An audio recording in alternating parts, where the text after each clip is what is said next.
Hi friends, నేను ఈరోజు chicken biryani చేయబోతున్నాను. ఇందాక నేను మ్యారినేట్ చేసి పక్కన పెట్టుకున్న చికెన్ ఇది నేను ఒక 20 minutes అలాగా మ్యారినేట్ చేసి పక్కన పెట్టుకున్నాను. ఇది ఎలా చేశాను అనేది నీకు చెప్తాను. క్లీన్ చేసుకున్న చికెన్లో పక్కన పెట్టుకుని అందులోనేమో పెరుగు, అల్లం వెల్లుల్లి పేస్టు, తగినంత ఉప్పు, కారం, హోమ్మేడ్ మసాలా పేస్టు అవన్నీ కలిపి మ్యారినేట్ చేసి బాగా మిక్స్ చేసి పక్కన పెట్టాను. ఇప్పుడు నేను ఈ చికెన్ బిర్యానీ ఎలా చేస్తున్నాను అనేది నా స్టైల్లో అనేది మీకు నేను చెప్పబోతున్నాను. దానికి కావాల్సిన పదార్థాలు: చికెన్, అల్లం వెల్లుల్లి పేస్ట్ అండ్ ఆనియన్స్, క్యారెట్, పచ్చిమిర్చి, కొత్తిమీర, కరివేపాకు. ఓకే, ఇంకో పొయ్యి మీద కుక్కర్ పెట్టాను. ఇప్పుడు ఇందులోకి తగినంత ఆయిల్ వేసుకుందాము. కొంచెం ఆయిల్ ఎక్కువ వేసుకుంటే మరీ అంత ఎక్కువ కాదు, తగినంత వేసుకుందాము. బిర్యానీ దినుసులు వేడెక్కిన తర్వాత సిమ్లో పెట్టుకుని స్టవ్ మనకు కావాల్సిన వెజిటేబుల్స్ ఫస్ట్ మనము ఆనియన్స్ వేసేద్దామండి.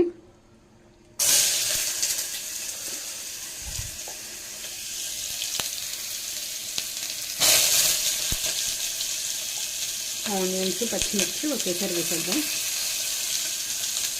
ఎందుకంటే ఆనియన్స్, పచ్చిమిర్చి వేగిన తర్వాత మనము తర్వాత స్టెప్ ఏంటనే చెప్తాను. ఇది దోరగా వేగిన తర్వాత అల్లం వెల్లిగడ్డ పేస్ట్ వేసుకోవాలి.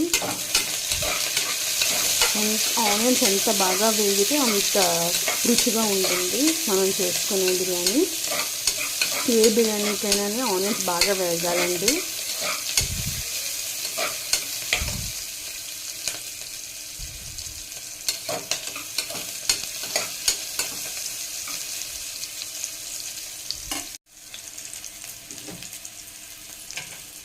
ఇందులోకి తగినంత సాల్ట్ వేసుకున్నాము. ఆనియన్స్ తొందరగా వేగడానికి లైట్గా లిటిల్ పించ్ ఆఫ్ సాల్ట్.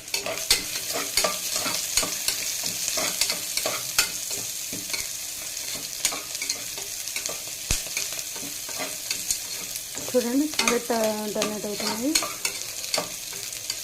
బాగా వేగుతున్నాయి. కాస్త గ్యాప్ తెచ్చుకొని మనం ఇందులోకి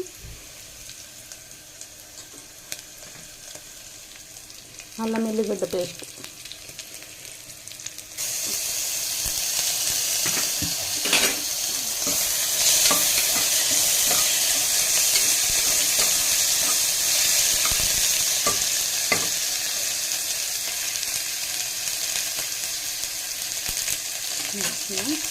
పచ్చి వేగిన తర్వాత